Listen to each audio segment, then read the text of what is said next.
Am I the idiot for making my stepson sleep on the couch when my real son gets a bed? I, male 33, have 3 children, 18 male, female 15, and male 10 from a previous relationship. My first wife died 8 years ago. My now wife, female 34, has 3 children, 14 female, male 13, and male 11 from her previous marriage. We started dating 7 years ago and married 5 years ago. We are currently on vacation because my oldest has spring break from his freshman year of college. We are staying in our vacation home a few states away. Our vacation home only has 3 bedrooms, one for my wife and I, one for the boys and one for the girls. The issue is there has been conflict between my 2 stepsons, Brecken, 13, and Kurt, 11. Brecken and Kurt have never gotten along according to my wife, but it's gotten real bad lately and they're in family therapy for it. Brecken is a good kid, very sweet. He's definitely the most likely to challenge authority, but not always in a bad way. Kurt is more quiet and obedient, but he's had some issues with being nice to others. The conflict started when my oldest was talking to Kurt and showing him his phone. Kurt's interests overlap a lot more with my son than Brecken, so they wanted to bond over vacation. The issue came when Kurt was showing my son some texts he sent his friends. This included some truly vile stuff, including racism against Brecken's GF and mocking some of his baseball teammates. Brecken's girlfriend is black. The district we are in is over 90% white.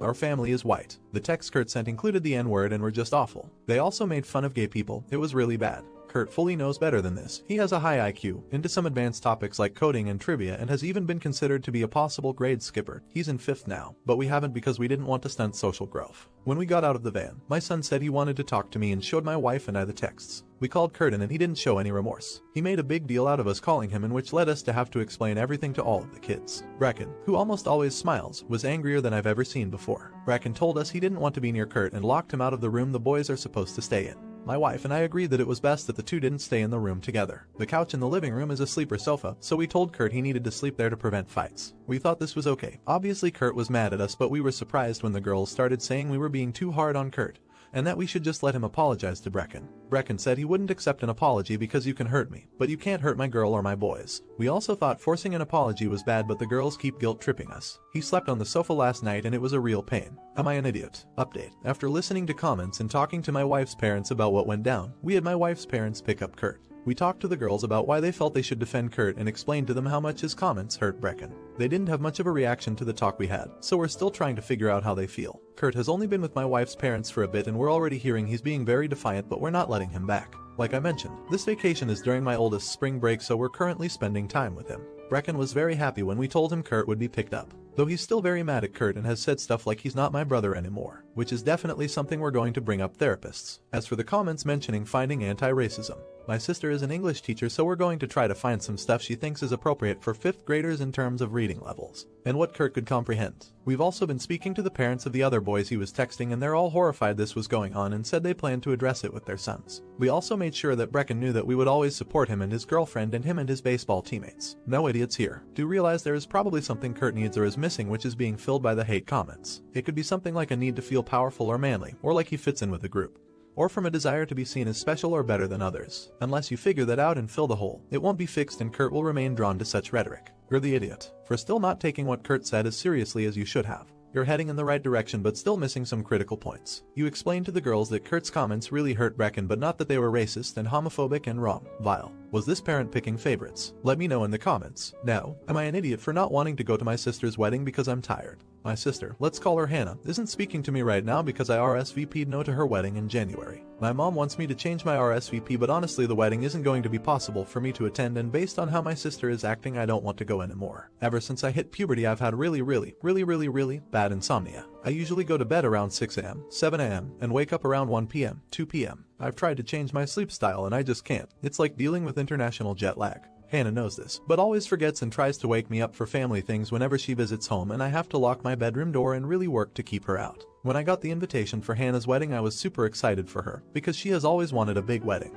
and it looks like she is going to get it, and that might not be what I would want, but she does, and that is exciting, and I can acknowledge that. But then I saw the timeline and there's a wedding brunch at 10 a.m., the ceremony is at noon, and then there's an afternoon party. I asked Hannah if I could just come to the afternoon party, since I will be sleeping at 10 a.m., and she got furious and started yelling over the phone about how since I'm her sister, I need to be there for the ceremony. I laughed and told her there was no way I could be there on time, because it would basically be like trying to get someone on a 9-5 work schedule to attend an event at 2 a.m. I probably shouldn't have laughed, but it just felt so ridiculous. If she wanted me to be there for the whole thing, she needed to plan for a time when I could actually attend. I work a full-time job as a freelancer, just not normal hours because of my insomnia, so it really bugs me when people act like my time is worth less than theirs. But now wedding preparations are happening at the house, the brunch is going to be here, and my mom is really upset with me for not coming to the wedding. She wants me to apologize to Hannah and be one of her bridesmaids. Hannah isn't speaking to me at all, but she is speaking to our mom, so maybe that is what she also wants. But I just feel like she owes me the apology, not the other way around. But I might be wrong because this is the first big fancy wedding in our family, and maybe I need to suck it up because it's a tradition to have a morning breakfast or something. Am I an idiot? Edit. Okay, that was universal. Am I an idiot? I will apologize to Hannah and ask if I can still attend the wedding. I think it is probably best if I'm not a bridesmaid, but I can still put on a dress and show up even if I am tired. Thank you to everyone that sent in medical tips. I am realizing that I need to get a second opinion that isn't our family doctor, because she is actually kind of dismissive about my sleep issues, and I used to like that because she made my mom calm down and she supported me with a doctor's note for online high school. But some of you mentioned high blood pressure and delayed sleep phase disorder, and I want to talk to someone who is at least willing to investigate that with me. Edit 2. Sorry, I meant I am the asshole is universal and I get it. Edit 3 divided by update. I sat down and talked with my mom about the situation with Hannah and it was rough. But I think she understands a little better now where I was coming from and is going to help me find a sleep specialist to go to. I asked her if she thought I should call Hannah directly or if she should talk to her first, and she said I should do it, so I tried calling but she didn't pick up, so I sent her an apology text. No response yet, but I said sorry for laughing and for acting self-centered, and that if she would still have me at the wedding I would be happy to attend, but that I probably shouldn't be a bridesmaid. But I could do other things at the wedding like pass out stuff, and that I just want to make sure she has a good time. I don't know if she will forgive me, but I do feel better now that I am trying. I have also been watching a lot of videos on sleep rhythm disorders, and a lot of symptoms in my life make more sense now, so seriously a big thank you to everyone who gave me tips and ideas for what to search. Update. First off, it was a big eye-opener to see that so many people thought I was the idiot, and after reading your comments I agree with you. I guess I have been living a kind of sheltered life, and I wasn't thinking about the wedding the way I should have. I was kind of viewing it as a big party, more like a birthday party than a once-in-a-lifetime event, and that was a mistake. Hannah asked me if I could get coffee with her outside of the house, and I was a little surprised that she wanted to meet that way, but I obviously said yes. I was getting really worried that she wasn't going to respond at all. But I think that was the best decision ever because Hannah and I had a great conversation. It was kind of intense, but I think really necessary, about some stuff that happened when we were kids and our relationship with our mom. I won't go into all of it here, but TLDR, Hannah apologized for trying to wake me up whenever she visited. I apologized for laughing about her wedding, and we both agreed that I need to A. talk to more doctors and B. move out of our mother's house. We grew up pretty sheltered, and I hadn't realized how much it was impacting my mood and energy until Hannah started talking about what she experienced when she moved out and went to college. She left home pretty early, at 16, so we really didn't know each other as adults much at all. Hannah told me that when she first moved out, everything got easier with our mother, and she started going to therapy and got really into fitness and nutrition, and she realized that she felt a lot better with less contact with our family. But she got really worried about me being left home and wanted to check up on me, encouraged me to move out too, but didn't know how to communicate that, particularly since I was always sleeping when she was over. I have some money saved from freelancing and saving on rent, so I am going to think about different places to move to. My job can be done from anywhere, so now that I'm thinking about moving out it feels weird that I was so stuck in my high school routine that I didn't even consider any other options. My sleeping schedule is still super fricked up, but Hannah has a friend who is a nutritionist that is willing to do a consult with me over Zoom, so that's something I'm going to do next week. I called my family doctor and asked for referrals, but the only available appointment slot is like 2 months out, and I'm not sure if I will even be in the state at that point. So I didn't book it yet, but I'm definitely going to try and get a medical team once I know what my plans are. Not the idiot. Nice update. Just wanted to let you know that when I was living with my parents, my sleeping habit was like yours where I slept during the day and was up all night. It wasn't something I did purposefully, but if left to naturally sleep, wake, etc., I would just end up with a schedule like yours. Now, I do suffer from some insomnia which, thankfully, is currently under control, but my insomnia was actually separate from that sleep issue. It turns out I was depressed, anxious, etc. in the environment I was in, and my natural defense response was to basically sleep and switch into a schedule opposite everyone else's. It took a while to correct, and then we could actually tackle the real insomnia, but once I was living on my own for a while, I did find that my schedule, while still not normal, became closer to it. I still am more awake, wired at night, so I tend to get most work done at night. I always assumed I was more of a night owl, and that was why I couldn't sleep at my parents', but when I saw my cousin start doing the same thing when she moved in with my parents when she had never had any sleep issues or anything, it occurred to me that it was likely a way of dealing with an environment we found toxic. This isn't to say you are in the same situation, but it doesn't hurt to keep this possibility in mind as well. Certainly you should still look into seeing more doctors, but you may find that just being away from your mom's place will end up doing wonders for your mental and sleep health. Not the idiot. I'm glad you will be able to see the doctor. I was shocked when you said your doctor didn't think it was a big deal. And even that you didn't think it was a big deal when it impacts everything in your life in an obvious way. Good luck with the doctors. Is she being lazy not going to the wedding? Let me know in the comments. Now, am I an idiot for telling my sister I don't care if people think I'm homophobic? Bit of a loaded title, I'll admit, but to give some context, I, 22M, have an older sister Sky, 26 Fahrenheit. When I was in high school, our mother, 48 Fahrenheit, cheated on our dad, 48M, and left us to be with her boyfriend. When our dad moved on, he wound up dating Frida, 41 Fahrenheit, the mother of Phil, 22M, my bully, who never did anything but make fun of me, and if you know, words can really freaking hurt. I begged him not to be with her. I really begged him not to, but didn't listen. The worst part was having to go with him to their house. My sister is the only one who realized how distraught I was. I had to go, and so I left to be with my mother. My dad took that personally and thought I was just trying to spite him for moving on. I only stayed with my mother until Sky got her own apartment, and I moved in with her as soon as I could. She never cut off contact with our dad, which is fair because she was a lot closer to him than I was, and she never pushed me to go to him or to our mother. Like, high school life only got worse after I left my dad, and university has been such a godsend since everybody here is nice and stuff. My graduation is coming up in April, and I sent early invites to dad and to my mother, just finished applying.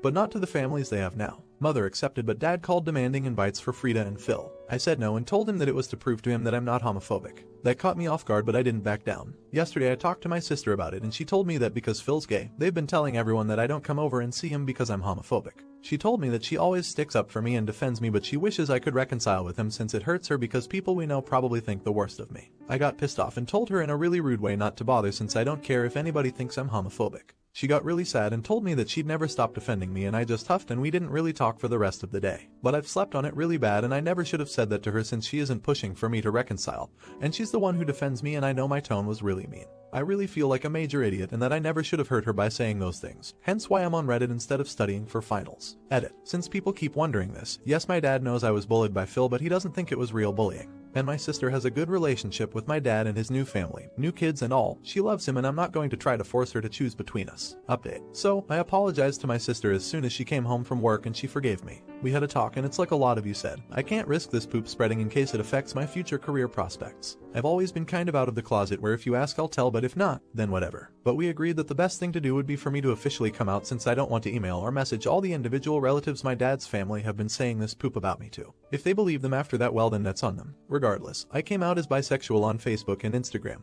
Changed my profiles to show I'm bi and set up a coming out party where my friends and some of these relatives were invited, kept in line with restrictions. It was a fun party, but it was weird since it felt like I was flaunting my sexuality, and I'm probably never going to do it again. But yeah, I think that one potential disaster has been averted. Overall, things have been good since then. My mom visited and told me how proud she was that I was being true to myself and apologized for what she did for us not being that close. I don't know if we will be again, but we've been talking every day since then and it feels good. My dad has not called or messaged me at all. Phil emailed me congratulating me on coming out and pretty much apologizing for everything without actually apologizing. Frida, however, called me crying and apologized for everything while telling me she was proud of me for coming out. We had a talk about everything, and I think we've come to an understanding as far as my dad is concerned. My sister told me that dad was really out of sorts after the announcement and was really regretful about what he did. She offered to set up a meeting, but he told her he didn't deserve one and needed to ask me himself. She also told me she has heard Frida bitching him out for alienating me and Phil for how he acted quite a few times. End of the day, my dad hasn't reached out yet. Part of me hopes that he will, but maybe it's best if he doesn't. Not the idiot. Great on you for coming out of a difficult situation in a rather unexpected way. You cut off any possibility of being accused of whatever nonsense they had come up with. As far as your father is concerned, I think it's better that you don't see him for a while. Focus on yourself and heal your feelings. Should he cut his dad off? Let me know in the comments. Thanks for watching. If you made it this far, consider subscribing.